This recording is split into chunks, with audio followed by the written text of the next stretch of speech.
Good morning. I'm out for my walk and talk, and I want to talk about, do you should all over yourself? Or maybe you should all over other people. I've had a realization recently, that something that I have been doing is shoulding all over somebody else.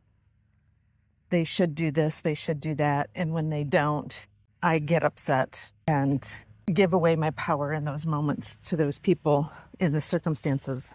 And I'm working on something. I'm learning to practice something else when I want to should all over somebody else. What do I mean by should? Shoulding on yourself and shoulding on other people. Yeah, that's SHOULD. Recently, I became a grandma for the first time. And it's something I wanted to celebrate with my immediate family. My siblings, my nephews, my nieces. And they chose not to acknowledge me becoming a grandma. And I'm not going to lie, it hurt. With my hindsight reflection, I've noticed that I had expectations of how they should be. They should be excited for me. They should be celebrating with me. They should have come to the baby shower. They should have said congratulations. They should have wanted to be with me. All of the things when becoming a brand new grandparent, right? Families should react, respond, be a certain way. And when they don't meet our expectations, when they don't meet our shoulds, it triggers those feelings in us that live unconsciously in the background. For me, and I've talked about before, it triggers that unconscious belief that I must be chosen to matter. And my family didn't choose me in that moment to celebrate my milestone, so I must not matter to them. But what is the should? Where does the should come from? We have expectations of ourselves and others. Where do they come from? Do they come from society? Do they come from the family you grew up in and they were placed on you by your parents, your grandparents, your pastor, your teachers, your other friends' families? Who did you spend the most time with growing up? So where did those expectations, where did those shoulds come from? Just reflect on and question some of your shoulds. My husband should fill in the blank. My wife should fill in the blank. My sister should be excited for me becoming a grandparent. When in fact, she was jealous of me becoming a grandparent because that's not something that would ever happen for her because of her life circumstances. And she, in the moment, chose to let her jealousy override her what I think should be her happiness for me and wanting to celebrate me becoming a grandparent. So what are your shoulds? Are they yours or are they somebody else's? And what happens when you should all over somebody else?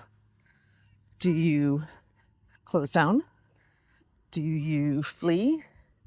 Do you fawn? Do you run to the fridge, eat your favorite fast food restaurant, to the convenience store to get the chocolate? What do you do when your shoulds aren't met? I used to, in the past, when I shoulded all over somebody, is that a word? Shoulded? And they didn't meet my expectations, they didn't meet my shoulds. I ran to the food, I ran to the wine. A lot of the times it was a huge bowl of popcorn and 2 glasses, sometimes 3 glasses of wine. Because if I didn't matter enough for you to meet my expectations, for you to choose me, then it was too painful for me to feel. I had to numb that with food and with wine.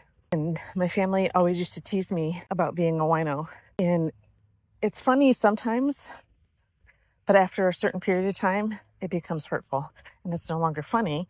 And my family chose to not see how hurtful it was, but taking responsibility for my part in not telling them, for letting them cross that boundary with me and continuing to let them do that. That's my responsibility, not holding my boundaries with my family. And we teach people how to interact with us, how to treat us. And every time we let them cross a boundary, that teaches them that they can do that again and again, go farther. Anyway, I veered off on a side path there. Let's come back to shoulding. Some of the other things that I would do when someone didn't meet my expectations and should all over me, should all over them, I'd flee. I can't be around you. I have to go be by myself. I have to fight, flight, or freeze. nervous system response. I have to flee. I can't be here. I can't handle this. And then would get home and then choose to eat a shit ton of food to cover up those feelings. So can you notice for you when you have an expectation that isn't met, how you think it should be met? What do? Does it create a binge? Does it create overeating? Does it create wanting to drink? What does it do for you? And can you recognize it in the moment and become more aware of what's really going on? And then what can you do instead? Can you speak up? Can you journal? Can you go for a walk? Can you dance? Can you sing? What can you do to get out of the feeling so it doesn't move you into the unhealthy behavior, so that you can interrupt the pattern that you have of wanting to eat when an expectation isn't met?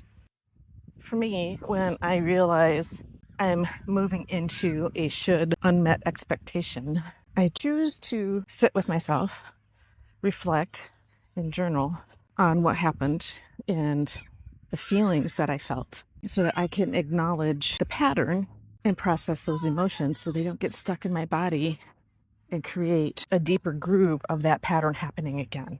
I also choose recently, as you hear, my walk and talks. And it's been a game changer for me of getting out what's in my head so it doesn't live there anymore.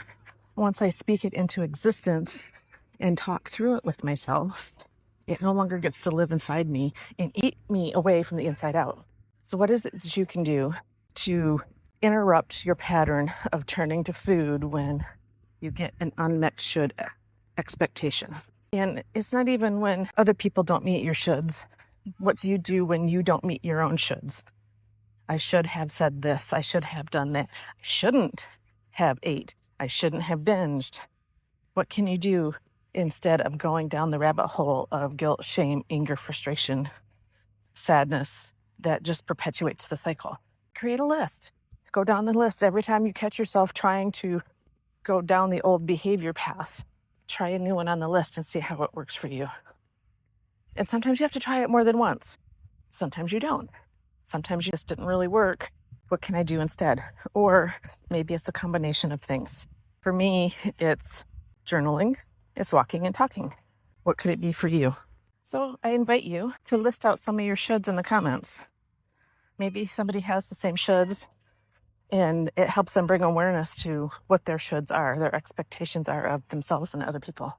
And can you say where that expectation came from?